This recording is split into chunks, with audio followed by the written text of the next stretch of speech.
آپ دیکھ رہے ہیں SK TV۔ دوستو، قیامت ہمارے بہت قریب آ چکی ہے اور آج ہم سب قرب قیامت کے بالکل آخری زمانے کو اپنی آنکھوں سے دیکھ رہے ہیں۔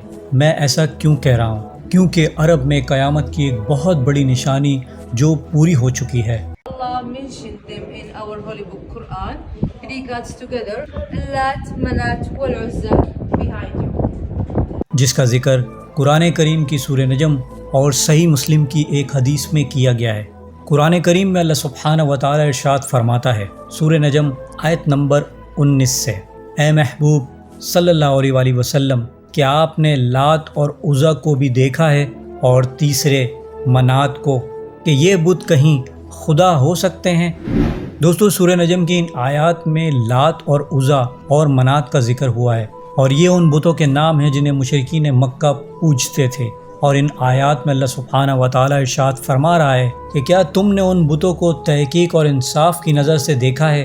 اگر تم نے اس طرح دیکھا ہو تو تمہیں معلوم ہو گیا ہوگا کہ یہ بت محض بے قدرت ہیں اور اللہ سبحانہ و تعالی ہی کی ذات قادر اور برحق معبود ہے۔ اللہ کو چھوڑ کر ان بے قدرت بتوں کو پوجنا اور اللہ کا شریک ٹھہرانا کس قدر عظیم ظلم اور عقل و دانش کے خلاف ہے۔ جبکہ دوستو، اس وقت مشرکین مکہ ان بتوں کے بارے میں یہ کہا کرتے تھے کہ یہ بت فرشتے اور خدا کی بیٹیاں ہیں، معاذ اللہ۔ اس پر سورہ نجم ہی میں اللہ سبحانہ و تعالیٰ نے ارشاد فرمایا، کیا تمہارے لیے بیٹا اور اللہ کے لیے بیٹی ہے؟ حالانکہ بیٹیاں تو تمہارے نزدیک ایسی بری چیز ہے کہ جب تم میں سے کسی کو بیٹی پیدا ہونے کی خبر دی جاتی ہے تو اس کا چہرہ بگڑ جاتا ہے اور رنگ سیاہ ہو جاتا ہے اور وہ لوگوں سے چھپتا پھرتا ہے، حتیٰ کہ تم بیٹیوں سے اتنی نفرت کرتے ہو کہ انہیں زندہ درگور کر ڈالتے ہو، پھر بھی تم انہیں اللہ کی بیٹیاں بتاتے ہو۔ یہ کتنی غیر منصفانہ تقسیم ہے کہ جو چیز اپنے لیے بری سمجھتے ہو وہ خدا کے لیے تجویز کرتے ہو۔ دوستو، لات، عزا اور منات وہ بت ہیں جن کی پرستش میں عرب کے لوگ ڈوبے ہوئے تھے، اور مشرکین مکہ کے دو بڑے بت تھے، ان میں سے ایک کا نام لات اور دوسرے کا نام عزا تھا۔ عرب کے مشرکین کا یہ عقیدہ تھا کہ لات خوشحالی، زرخیزی اور خوبصورتی دیتا ہے، جبکہ عزا کے متعلق ان کا یہ عقیدہ تھا کہ عزا معاذ اللہ خدا کی بیٹی ہے، اور عزا سیاہ سفید اور دن رات کی مالک ہے، حتیٰ کہ موسم کا کنٹرول بھی عزا ہی کے پاس ہے۔ اور مشرکین مکہ بات بات پر لات اور عزا کی قسمیں کھایا کرتے تھے، اور مشرکین مکہ کے درمیان لات اور عزا کی پاکیزگی اور اخلاق و کردار بہت زیادہ مشہور تھا۔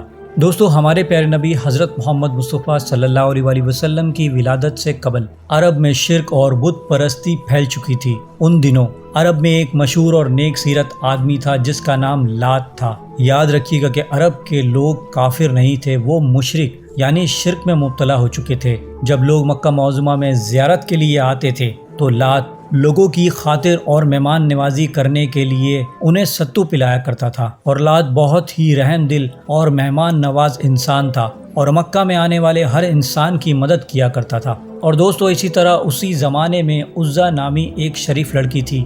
عزا کے بارے میں یہ مشہور تھا کہ وہ معاذ اللہ کی بیٹی ہے۔ وہ لڑکی طائف کے لوگوں کو ایک ویران مقام سے ملی تھی، اور اس کے والدین کے بارے میں کسی کو علم نہ تھا کہ وہ کون ہے۔ اور جب وہ لڑکی عزا جوان ہوئی تو وہ انتہائی خوبصورت اور حسین و جمیل تھی، لہٰذا جو مرد بھی اس پر بری نظر ڈالتا تو وہ کسی نہ کسی بری بیماری میں مبتلا ہو جاتا تھا۔ لات اور عزا کے چرچے پورے عرب میں پھیل گئے تھے، تو مکہ اور طائف کے سرداروں نے یہ فیصلہ کیا کہ کیوں نہ لات اور عزا کی شادی کرا دی جائے۔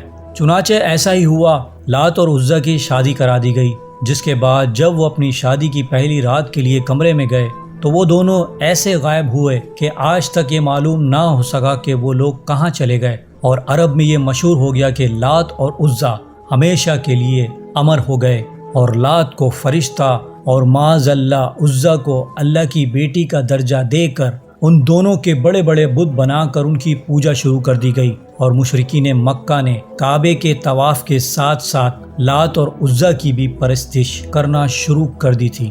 دوستو، یہ وہ تفصیل تھی کہ آپ کو معلوم ہو جائے کہ کیوں سورہ نجم میں اللہ سبحانہ و تعالی نے لات، عزا اور منات کا نام لے کر اپنے غصے کا اظہار فرمایا۔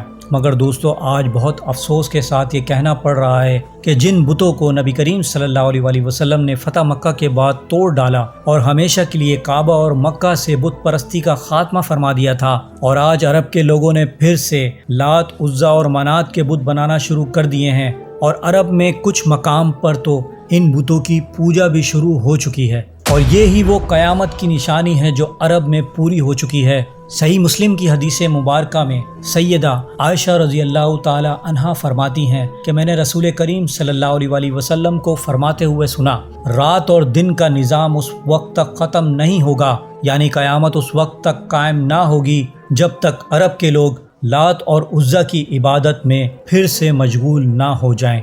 اور دوستو آج لات اور عزا کی عبادت پھر سے عرب میں شروع ہو چکی ہے، اور عرب کے لوگ قیامت کو مزید قریب تر لے آئے، اور آج لات اور عزا کے مجسموں کو ان لوگوں نے تاریخ کا ورثہ بتا کر اپنے گھروں میں سجانا شروع کر دیا ہے، جبکہ سعودی عرب کے لوگ اس قدر جہالت میں جا چکے ہیں کہ انہوں نے قرآن اور اسلام کے احکام کو پیچھے چھوڑ کر ٹویٹر پر سعودی حکومت سے یہ ڈیمانڈ کرنا شروع کر دی کہ جن بتوں کو 1400 سال پہلے اسلام نے توڑ ڈالا تھا ان بتوں کو دوبارہ سے ہماری ثقافت کا حصہ بنایا جائے۔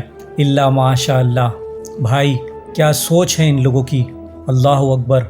وہ بت جن سے نفرت کا اظہار خود اللہ سبحانہ و تعالی نے قرآن کریم میں کیا، وہ بت جنہیں توڑنے کا حکم نبی کریم صلی اللہ علیہ وآلہ وسلم نے اپنے جلیل القدر صحابی خالد بن ولید کو دیا کہ خالد فلاں جگہ جاؤ اور اس بت کو توڑ کر آؤ، اور آج عرب کے لوگ دین اور اسلام کے خلاف جا رہے ہیں اور قیامت کی نشانی کو پورا کر رہے ہیں۔ مگر دوستو جو بات قیامت کے متعلق ہمارے پیارے نبی حضرت محمد مصطفیٰ صلی اللہ علیہ وآلہ وسلم نے ارشاد فرما دی وہ حق اور سچ ہے اور ہر صورت پوری ہو کر رہے گی، اور آج ہم سب قرب قیامت کی اس عظیم نشانی کو اپنی آنکھوں سے پورا ہوتا دیکھ رہے ہیں۔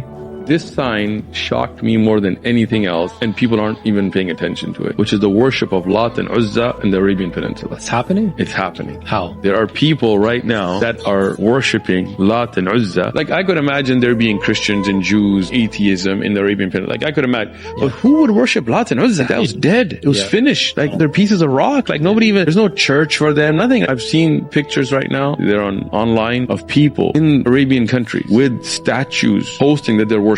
But just the fact that it happened, Rasulullah said the day of judgment will not come until people go back to worshiping Lat and Uzza. I said this sign I could not imagine, and it's come true in front of us. اللہ سبحانہ و تعالی عرب کے لوگوں کو ہدایت عطا فرمائے، کیونکہ آج امت مسلمہ ان لوگوں کی وجہ سے ہی آزمائش میں مبتلا ہو چکی ہے۔ اللہ سبحانہ و تعالی سے دعا ہے کہ ہمیں شرک اور بت پرستی سے اپنی پناہ میں رکھے اور ہمارے ایمان کی حفاظت فرمائے، آمین۔ دوستو امید کرتا ہوں میری ویڈیو سے آپ کی معلومات میں اضافہ ہوا ہوگا اور کچھ نیا جاننے کو ملا ہوگا۔ اگر میری ویڈیو آپ کو اچھی لگی ہے تو میری ویڈیو کو لائک کریں، میرے چینل کو سبسکرائب کر لیجئے اور بیل آئیکن پہ بھی کلک کر دیں، اور میں ملوں گا آپ کو ایک ایسی انفارمیٹیو ویڈیو کے ساتھ۔ تب تک کے لیے اللہ حافظ۔